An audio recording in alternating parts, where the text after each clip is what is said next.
4 started in Raleigh, and so did Carolina goalie Artur Zerbe. Impressive. Trailing 2-1 in the third, the Devils got strong goaltending from Martin Brodeur. It had been all power play goals up till that time. But Brodeur made a shorthanded tying goal from Peter Sikora, both necessary and very welcome. In fact, the Devils' attack continued into the final seconds of regulation. Randy McKay's second attempt was saved by Urbe and also the horn. Into overtime, only 46 seconds. Rod Brindamore deflected home Sammy Kapanen and shot in the Hurricanes and won. Another elimination game as the Devils try to kick the Canes on MSG.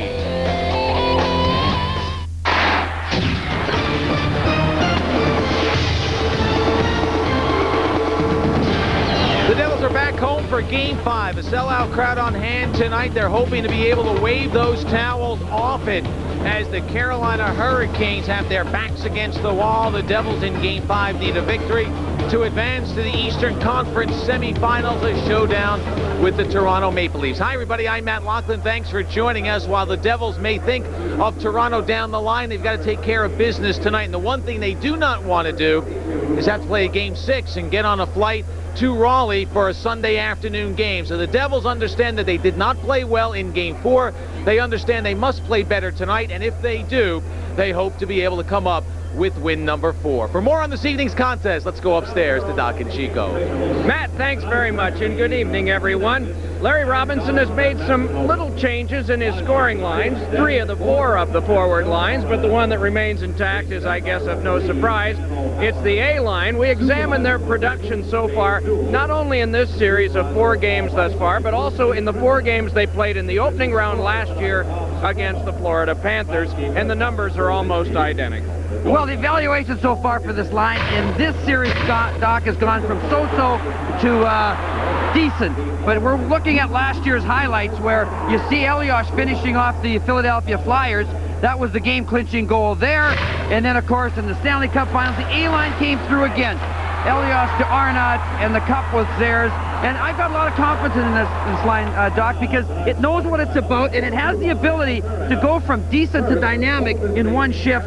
And everyone's anticipating that they're going to be back on track tonight. Well, based on the regular season and last year's playoffs, the Devils have had confidence in their special teams play. If you examine what they've done in the power play against Carolina, though, you can see why that confidence might wane. Only 1 for 20, whereas in the 4 series they played last year, the power play was pretty good. Short-handed, they produced 4 goals in last year's playoffs. They had the one brilliant goal by Sikora in the previous game here. Well, specialty teams are fickle animals. When they're injected with confidence, they become beasts. Now, here's a 5-on-3 for the Devils the last game. This is the power play. 5-on-3 gave them a chance to establish some things they hadn't been able to do. 1, gain the zone and make some sharp passes. Here's 5 passes that finally set up this goal. Elias to Jason Arnott with a nifty move. So the power play got some confidence the last game. On the penalty kill, well, again, they scored a shorthanded goal, and Peter Sikora is really becoming outstanding killing penalties. He blocks shots, he takes away the passing lanes, and offensively, he's always a threat. Here's the long-range sniper shooting from outside the circle, tying that hockey game, and the specialty teams got on track the last game, and the Devils are going to need them tonight if they're going to put the Canes away. Well, before this series began, a lot of us thought Artur Zerbe could indeed steal one of the games. Well, he and his team stole this one. He was outstanding, 32 saves. He's played in 31 career playoff games, so he's starting to get a lot of experience at this kind of pressure. He handled it great. Well, he was a goal robber the last game, Doc. No question about it. And Paul Maurice, the coach, was telling me that he is a fighter, and he's scrappy. Now, we're going to show you all the different ways he stops the puck. There was a challenge on the backhand. Left pad save, a kick save, a real nice one. Poke check, very good there, stymieing Randy McKay. How about this one here, the one-timer glove save? He did it that way.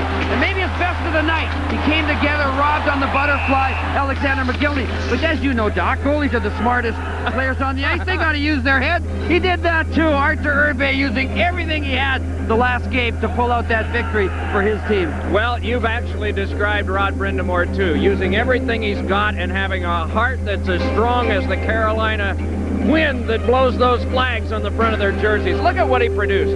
The winning goal, assisted on the other 2. Only lost 8 of 29 faceoffs, 6 hits, 6 shots. He was the hero. Well, with Ron Francis, the captain out of the lineup, the void had to be filled by Rod Brindamore, and he did that. Here's on the power play. He came up high to allow Sammy Kapanen to get loose for the rebound, and then on the winning goal, he starts the play. Now, Kapanen gets a little bit of a help here because the puck hits the mic.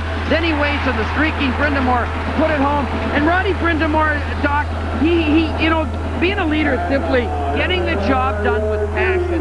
And that's what Roddy Brindamore did. He was excellent on faceoffs. He dominated on faceoffs. He led his team defensively, offensively, a goal and an assist. And you know what? This morning he said that we're going to need the same kind of example from him as well as his team. And this game in the first period is going to probably be the difference. So looking forward to seeing how it starts. First period is going to be the difference, he says. Why don't we get right back and see how that first period unfolds? The opening faceoff for Game 5, best of 7. Devils with a chance to end all of this tonight. We'll be right back.